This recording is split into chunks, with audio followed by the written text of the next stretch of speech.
Hey, what's going on, guys? It is LynxWarlord here, and today I'm going to be bringing you a 23-1 6v6 team deathmatch on bootleg. And today I'm actually going to tell you about a little bit of a failure that's just happened. Firstly, of course, now what actually happened was that this was actually supposed to be a full-length live commentary gameplay, and I did live commentate over it. It was going absolutely fantastic. I thought it was an absolutely amazing score to get, especially when I was playing live. You know, 23-1. It was nearly flawless.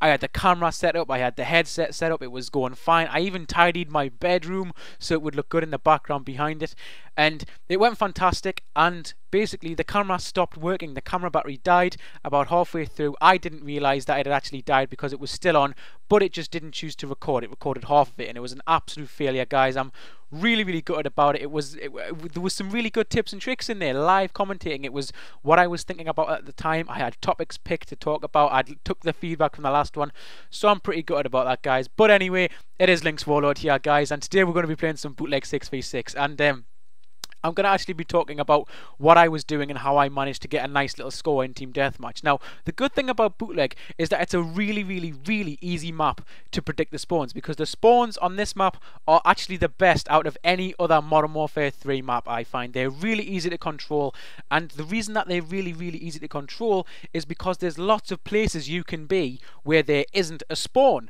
Now, you may think, well, that's just normal. Well, actually, that's not normal, because if in Village you spawn next to the white Jeep, the enemies could spawn next to the white Jeep, because Village is a very strange map. It's not very linear. It's kind of like a blob.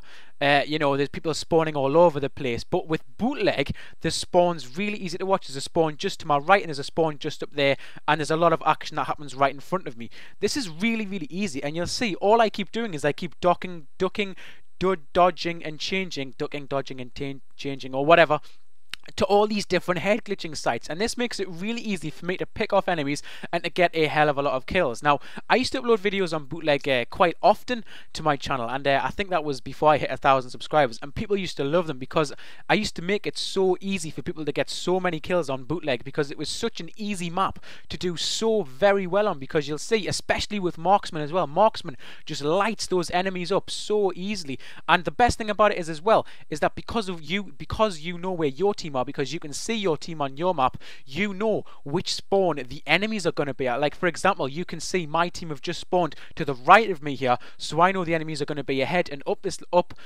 towards the top side of this line of sight, so I can head glitch like, you know, like a little spot like right here, and I can take the enemies out, and this helps me to get my kill streaks especially fast. But I've also got Assassin on, and the reason I've got Assassin on is because the previous game beforehand, the enemies were getting a lot of UAVs, so I thought, right, I'm going to put Assassin on because I want to be able to survive. I've got my Reaper on, and if you have Assassin on and you've got the Reaper, it's a really good idea, because it's going to help you to stay alive in your Reaper. Because if the enemies get a UAV when you're in the Reaper, you're going to die, because you are one of the easiest targets. They know exactly where you are, and they know to come and kill you, because they'll know that you're the one in the kill streak, because you're the one on the map who is not moving at all.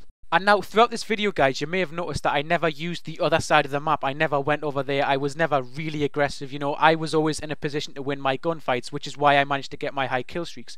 And you may be thinking why I did that. And the reason I did that was because I looked at the score. And the fact is, even now, when I've just had my Reaper and I've got my Pavlo, we're still just level pegging. We're just tied. We're just losing, or we're just winning.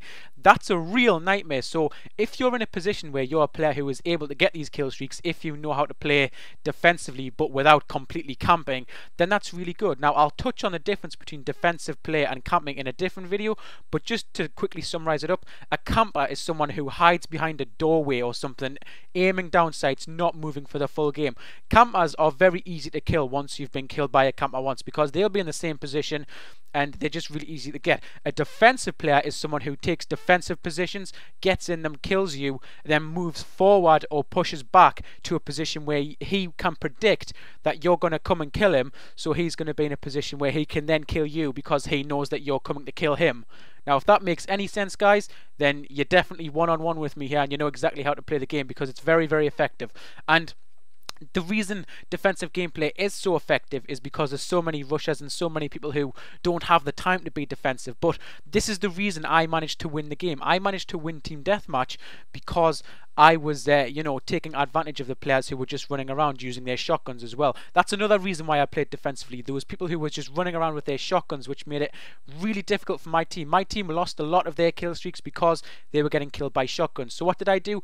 I took away the advantage that the shotgun players had on me, which would have been their range, because if a shotgun player comes really close to you, you will die. So instead, I hang back and I stay behind a position I know will make it very difficult for a shotgun runner to kill me, which makes it really, really easy for me to kill them. Because if someone's coming at you with a shotgun from across the map and you can see them, there's no way they can kill you, and you can very easily kill them, especially if you've got an assault rifle, guys. So hopefully, I really hope you've enjoyed this video, guys, and I really hope it's been okay. I did try to get as much information to it as possible from the live commentary. I'm really good that it didn't work, but it has been LynxWarlord, and that was a 23-1 6v6 team deathmatch.